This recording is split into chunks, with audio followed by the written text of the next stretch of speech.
Welcome back to another episode of Play by Play presented by Win or Lose Sports. Brought to you by Project 360 Studios. That's P360studios.com. Creativity takes full circle. Get all your marketing and design needs there.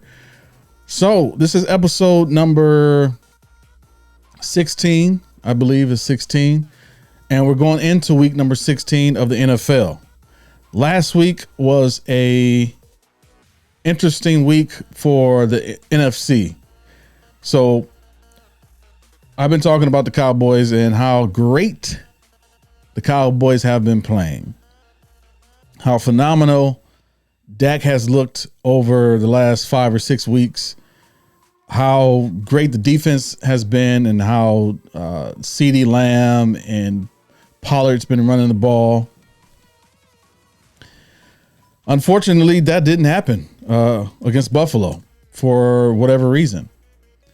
And we could talk about, how Dak didn't look like the same Dak Prescott over the last several weeks and doesn't look like MVP. Now they're saying he's not an MVP candidate just because he had one bad game. And the game was bad. I mean, I can't even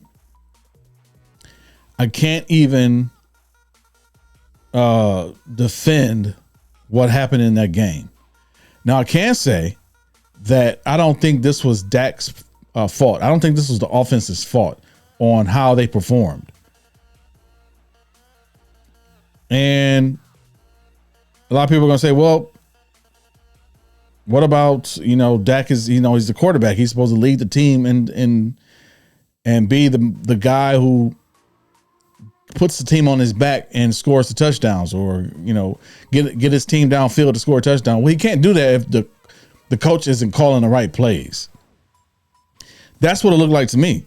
Mediocre type passes or pass plays and run plays on the wrong downs. You're running draw plays on a 3rd and 9 and expect to get where? Because you're not going anywhere, especially with Buffalo's defense. Their defense wasn't bad. They were missing a few pieces, but I don't think they were down enough for us to think that we can just roll them over, because they weren't rolling over at all. And Dak, he had the one interception. The problem I have is, like I said, is with the play calling of the game. When you're not getting the ball downfield, you're not throwing the ball downfield. I think he only had, in the first half, he only had one deep pass, and that was to Brandon Cooks when he overthrew him. And then that was it. Mike McCarthy just stopped calling deep pass plays.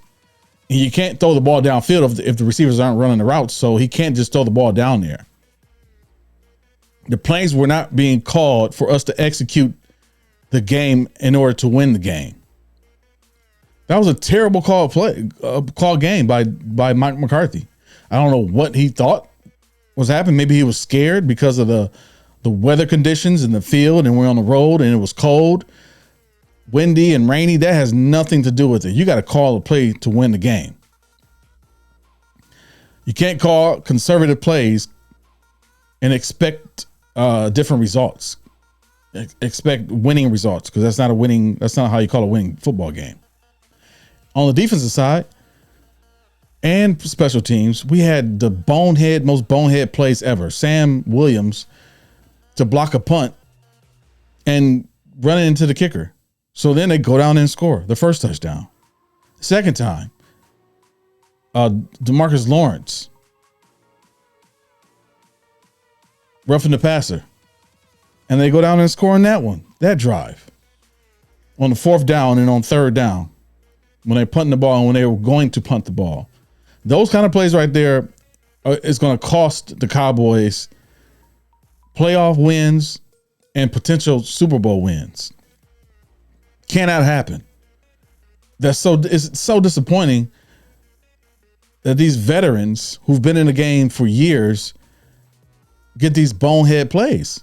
Sam Williams, okay, he's only in the league for a couple of years. But Lawrence, come on now. Just not good. And with Dan Quinn in this defense, and we all praise the defense of the Dallas Cowboys, like they're, they are a great defense. Unfortunately, there's a hiccup in the defense. There's a hole in the defense, and that hole is the hole that the opposing team's running back runs through. I don't know what it is or why Dan Quinn can't draw up schemes to stop the run. There's plenty of schemes that he draws up to stop the passing plays. There's plenty of schemes that he draws up to get sacks and to get interceptions. What you got to do is you have to be even keel when it comes to a defense. You can't just be a pass stop defense only, because they'll run the ball for 176 yards like Buffalo did, and win the game. Allen only had 85 yards passing. He didn't have to pass the ball but 17 times for 85 yards. He didn't have to throw the ball because they figured out, okay, we can just run the ball down their throat, and they can't do anything about it because Dan Quinn, the defensive coordinator for the Cowboys, has not drew up any kind of scheme to stop the run defense, stop the run offense. And I don't understand why that's not first thing on the agenda, because we know we can stop the pass. The Cowboys know that they can stop the pass. They can rush and sack the quarterback. And they have defenders on the outside like Gilmore, Bland, and Wilson and Hooker, who can defend the pass and make plays on defense, interceptions or stop, defend the receivers. Our problem is we run the same thing every time. So they figured it out. The teams have figured it out. Figure out the Cowboys. I figured it out already. I was just waiting on them to see a game where somebody executed, and it happened before. It happened in week number 3 with Arizona Cardinals. So the Buffalo coaches looked at that game and said, "This is what we need to do." They looked at San Francisco's game and said, "This is what we need to do." Those 3 games right there, Buffalo, San Francisco, and Arizona, is why they won those games, because they ran the ball down our throats. Philadelphia doesn't have a good running game. That's why they didn't beat us that bad the first time, and then that's why they lost the second time. Any of these teams that we played, they don't have good running games, except for the teams that we lost to. So Dan Quinn, you gotta draw up some schemes to run. You gotta execute some kind of movement on the defensive line, because they just running straight into the offensive line, and that's easy. You can block that easy. There's holes everywhere. If you draw up some stunts, some safety blitzes, that's the only way we're going to stop the run. We got the speed. We got the personnel on defense, the speed, the power, but we can't use those tools if we don't have the right plan to use those tools. So they went out there and laid an egg, 31-10, against us. Not a great Buffalo team. They didn't look great. They just ran the ball. James Cook just ran the ball. They just ran the ball with James Cook for 176 yards. That's just like playing Madden and against my brother or something. He's running run plays the whole time, and I'm still playing man-to-man zone, 2-man zone. I'm still playing Tampa 2 because I'm just hoping that he's going to end up passing the ball. No, if he's gaining 6 to 7 yards of play, he's going to keep running the ball down my throat because I'm not stopping what he's doing. I'm not an expert at play calling. I'm not an expert at defense. But what I do know is that you can't stop the run playing pass defense. You can't stop the run just blitzing straight forward. Because you know what they'll do? They'll go right past you. Because we blitzing on the outside, they're going to run up the middle. If you blitz on up the middle, they're going to pitch it to the outside. So if you run stunts, which will cause defenders to cross over each other, so that means that the offensive line has to do some kind of work. They have to defend. They have to block either way. Okay, where am I going to block now? Because now I got two guys coming at me from both angles. Now I got a safety. I have to watch the safety who's blitzing up the middle. Now Kelsey or whoever the center is has to watch him now. So you have to make it difficult for the defense for the offensive line to do that. And we did not do that at all. That's why we lost that game. It wasn't because Dak didn't have a great game. Dak could not have had a great game because the coach didn't call the right plays to execute. When you're throwing 4 or 5 yard passes the whole game and nothing changes after halftime when you're down 21-3, come on, man. Terrible. People want to say, no, Mike McCarthy's doing a great job this year. No, yeah, he did. He's been calling some great great games these previous weeks. But it shows against Buffalo, against San Francisco, against Arizona, what type of coach that he is. He's not consistent when he needs to be consistent. He's not executing when he needs to execute. Now, it's up to the team to go out there and play on the field. But if you don't have the right tools to play, it's not going to work. It's not going to work at all.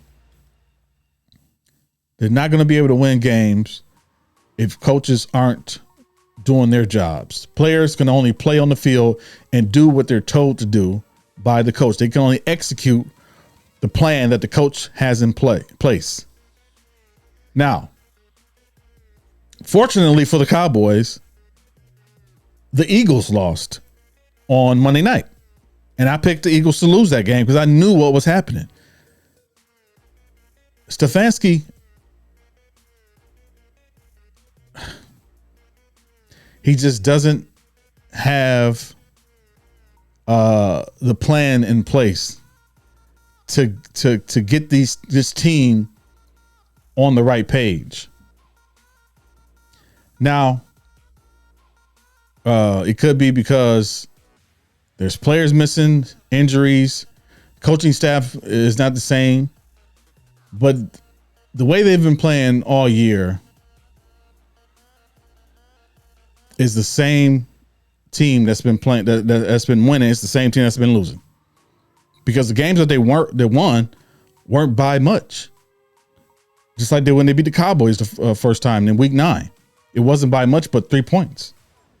They beat other teams like the Jets by minimal difference. It's not like they were blowing out teams like the Cowboys were by 20, 30 points. No, they were barely scooting by these teams. So we talk about Seattle, who's not a bad team, who has a great coach. That's one thing you can count on with Seattle is he's going to have them ready to play. Pete Carroll's going to have them ready to play, no matter who they're playing against. So you can never count them out. Defensively, the Eagles, they're not great. Big play Slay, he got some plays, big plays played on him. They didn't get after the quarterback like Fletcher Cox, usually does. Jalen Hurts, two interceptions. One because of it was a bad. It wasn't his fault. Second one, that long pass at the end, that was his fault. But Jalen Hurts is not the same Jalen Hurts, or easily the same Jalen Hurts. We just being exposed to who he is. I'm not saying he's a bad quarterback. No, not at all. But he's not the superstar that the media is painting him to be. Yeah, he's great. He does make some great plays. He uses his legs. He can throw the ball downfield, but his accuracy isn't there. He's not, he's not great at the accuracy. He doesn't have a great power. but he makes things happen. Unfortunately, that didn't happen Monday. They didn't look 100% as far as the execution. Seattle looked like a decent team. Seattle and Buffalo is on that same wavelength where they have key players in certain positions that you cannot deny, like Metcalf for Seattle, like Allen and Diggs for Buffalo, and Lockett also for Seattle. So no matter who's throwing them the ball, they're going to catch the ball. They're going to execute and make the plays happen.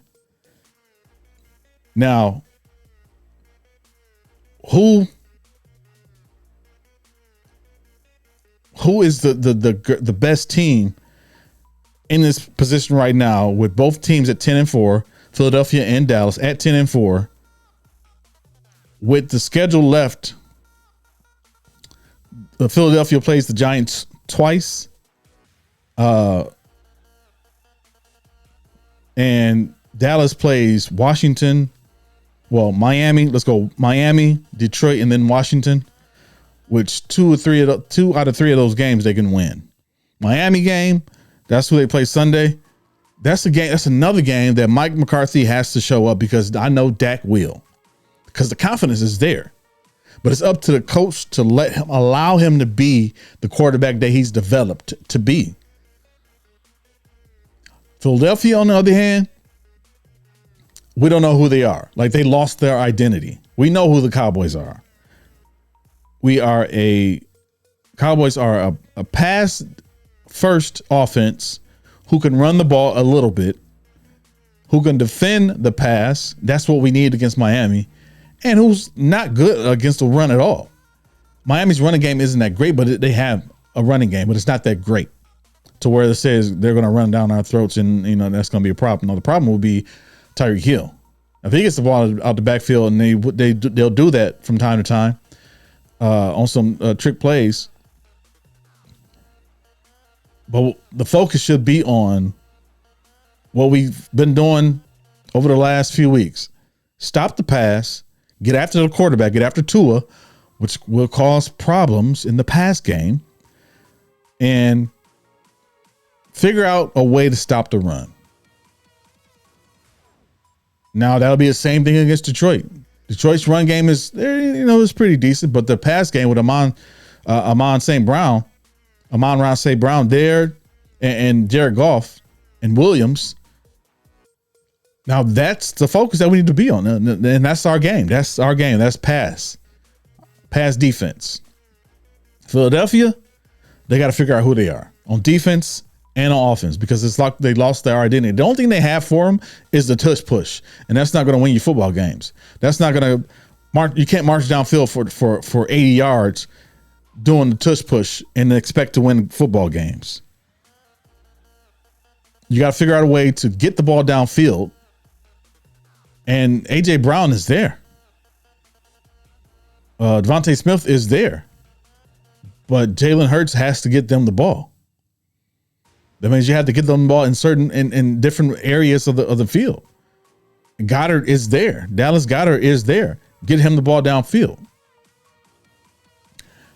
Now, it's going to be interesting to see which of these two teams execute, because not just winning the NFC East divisional title, but it's also, okay, where are we going to be in the conference?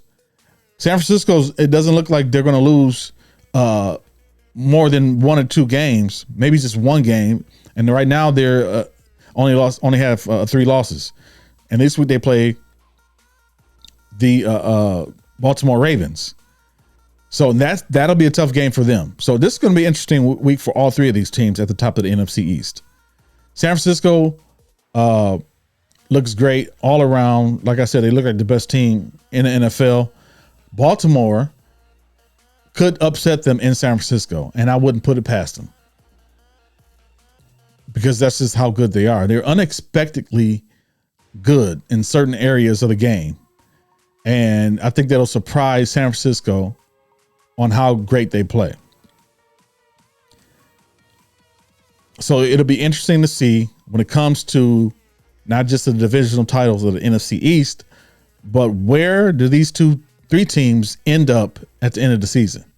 Because I think it's still going to be a tough race. No matter what the experts are saying, I won't even say experts, the NFL analysts say on, Cowboys schedules, top 10 difficulty in the last 3 weeks, and Philadelphia's schedule is easy. Philadelphia's schedule is easy to you. You want to say easy because these are teams that you expect them to win, to beat. And that didn't happen last week against Seattle. They were expected to win that game, and they didn't. And the teams that the Cowboys were supposed to lose to, like Philadelphia, end up beating. So I think that'll happen again this week in Miami. So we'll see what happens. I think it'll be an interesting thing to watch over the last 3 weeks of the season, as where these teams end up. But I'm going to say San Francisco, Dallas, and Philadelphia are going to be the ranking. That's going to be the ranking at the end of the season for the NFC. And unfortunately, what's going to happen is Dallas is going to end up playing one of these two teams in the NFC championship. So I just think that they got to be ready. Mike McCarthy has to have this team ready to play. Coaching wise, that means open up the playbook. You can't close the playbook on Dak. You can't minimalize the playbook. And Dak knew what was happening, because what can he do? Because the first 10 plays of probably 7 to 10 plays of the game are scripted. Like, they already have these laid out. Okay, this is what we're going to do. Okay, this is what you want to do, coach. This is what you want to do. We'll execute them as best we can. So we'll see what happens with that. So I just want to talk about the NFC East, and the NFC Championship, and where that's going to head, where that's headed. So I'll be watching. I think it'll be interesting to see what happens. So thanks for watching. Make sure you like and subscribe on YouTube. Make sure you follow us on all social media at Win or Lose Show, and visit the website. It has all of our podcasts, all of our content, winorloseshow.com. Also, go to all of your podcast platforms and look up Play by Play, Weekly Pick'em, Win or Lose Show, and that's iHeartRadio, Spotify, Apple Podcasts, or wherever they're available. So thanks for watching, and we'll see you next time on Play by Play.